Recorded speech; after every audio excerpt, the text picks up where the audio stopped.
жағдайын қарауымыз керексіз. Не жейді, қай жерде тұрады, айлықтар алынып жүр ма, алынып жүрген жоқ. Мен екінші рет келдім. Мен бұлау жол салынғанша сіздерден қалмаймын.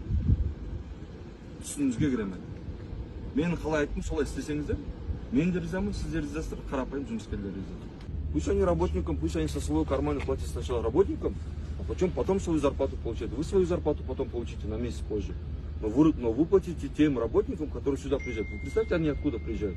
Адамдардың тұрмыс жағдайын тексеру. Ол бір тамағы, тұратын жері, одан кейін айлығын уақытылы алу.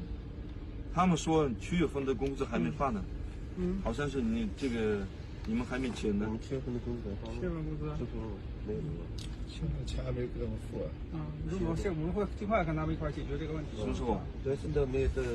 什么时候？告诉我时间。一周内。不就前年的那届。年多个。要这个一个周的话，时间长了。как уже 7月份已经过了呢？还有什么？因为我们提前要付。要不你们先发工资，要让他们先发工资，让他们花自己的钱发工资。